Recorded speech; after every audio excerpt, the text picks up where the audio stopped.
Hey, what's up? I'm Seth, and today I have the question, should I share with my kids the movie Guardians of the Galaxy?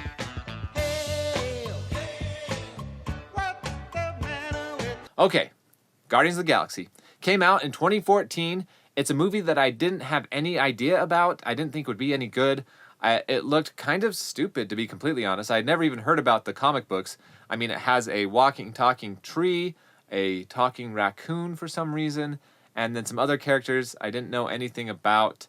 But after watching this was a great movie. I really enjoyed it. So it's a movie that I've wanted to watch again to try to decide if I would watch it with my kids. So, watching this movie again and asking the question, would I share this with my kids? The answer for me is I would, yes, but not quite yet. More on that in a minute. First, let me give a quick synopsis. So, this movie is in space, in the Marvel Cinematic Universe. We've never really spent time in space here. I thought this might kind of be like Star Wars, and it a little bit is, but mostly it isn't. This is kind of its own thing. It's fun, these characters are unique, there's a lot of color. It's an enjoyable film, but again, it's not one I would share with my kids quite yet, and mostly because of the lessons. So whenever I'm reviewing a movie to kind of analyze if I should watch with my kids, I always look at the major messages. What's the lessons? What are my kids gonna learn from this movie and walk away with? And what kind of influence would they have from this movie? That's really what I'm looking at, is how will it affect them? Oh, real quick, as I go over lessons, just light spoiler alert. This movie's been out for a while, but I'll still give that. So there is a spoiler alert in this movie. Okay, so the big overall message that I think my kids will take away from this movie is, will morally ambiguous people still do the right thing in the right situation? And does that mean they're good people on the inside or not? I mean, this is kind of the questions that we bring up in the beginning. The answers aren't super straightforward, but it is fun to see the situation these people are put in. So, first of all, we have these characters. We've got a thief, we've got an assassin, we have a revenge-crazed maniac, we've got some bounty hunters. I mean, these are the characters that we're supposed to be rooting for by the end of the movie, and they're not really good people.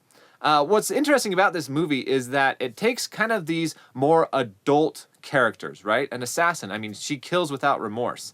But it takes these characters and kind of wraps it in more of a fun, a little bit wacky package. I mean, you do have this talking tree and this talking raccoon, which you wouldn't take very seriously except for the fact that they're delivered in a really fun way. The dialogue is witty. It is a comedy, and so even though it's kind of weird and crazy, you're having fun along the way, and that helps you kind of forgive some of the weird aspects of it and some of these maybe adult things. So their main motivation is money. And while I don't think that's necessarily a good thing for my kids to learn, you see that in this movie, when they're looking for that, when they're going for money, that they're not successful in what they're doing. They keep trying to sell this orb and find these buyers and get out of danger, and they're very unsuccessful. And to me, I mean, that's a good lesson to learn, that when your focus is very self-centered, you have a hard time being successful. We later see in the movie that when their focus shifts, they become more heroic, that they actually become more successful. So again, while those lessons in the beginning were more anti-lessons, not lessons I would necessarily want my kids to adopt, it creates some good conversation. So there are some other underlying lessons that are taught that aren't quite as explicit, but are still there. And these are the lessons that I don't necessarily love. The first one is violence the answer in a situation? And this movie does teach that it is the answer. When these characters run into a tough situation, violence is their answer. And in some situations, that is successful for them. That's something that I want to talk to my kids about, that is not necessarily always the answer, or just make sure that they have a good idea around fantasy violence. Is this a real situation? Would this be a real solution in an everyday situation? And talk about that.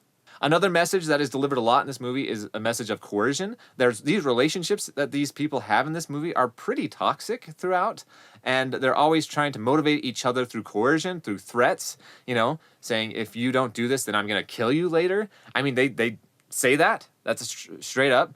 And where violence was the answer for them in a lot of situations, you see that coercion is not the answer. So they do make these threats, but they're never able to follow through, and that doesn't get them what they want. So again, that's one of those anti-lessons where you see them using coercion, but it doesn't work out for them, and that can create some good conversation in your family. So those are kind of the lessons that you see. Again, that big overall message, would you do the right thing in the right situation? Does that make you a good person? And then again, messages of violence and coercion, of violence being the answer in this movie and coercion not, threats are not going to work out for you.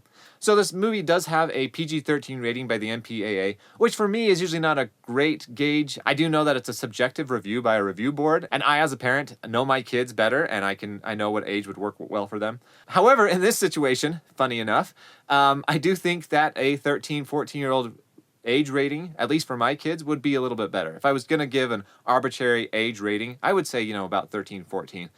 For my kids, just because I know they would need to have that understanding of the difference between fantasy violence and real violence. I would need them to be able to see and emulate good relationships, and understand that coercion is not a way to get people to do things. There is a good amount of language in this movie, and the problem is I laugh at it. And so when they see their dad laughing at, these little animals or aliens swearing, what are they learning from that?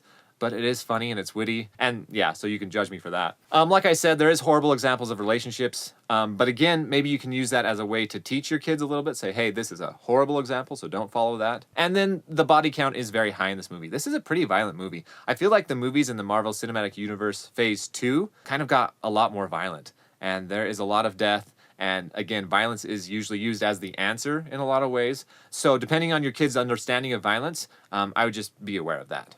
Okay, so where does this fit for me as far as the spectrum of shareability? From I wouldn't share it at all to I would totally share this with my kids. Somewhere in the middle. It probably sits about share, but, share with care.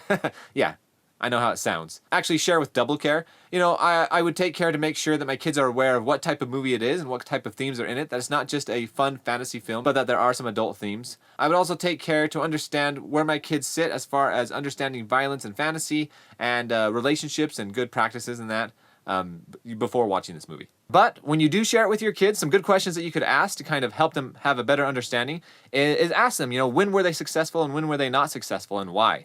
And just kind of have an open conversation about the actions that led them to their success or their failure. I would ask them pretty straightforward, what kind of relationships did you see in this movie?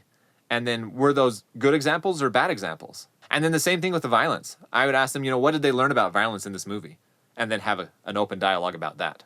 Okay, so that's my parents' review of Guardians of the Galaxy. Again, this is actually a movie that I love. That's a lot of fun for me. Once I do share it with my kids, I'm probably going to do it multiple times because it is a fun movie. But I'd want to make sure they have those understandings first before I do that. All right, so if you like this review, then hit the like button below. I'd love to hear your thoughts and feelings as well about sharing Guardians of the Galaxy with your kids, so comment as well. If you want to see more reviews like this, then hit subscribe. Thanks for watching, and I'll talk to you soon.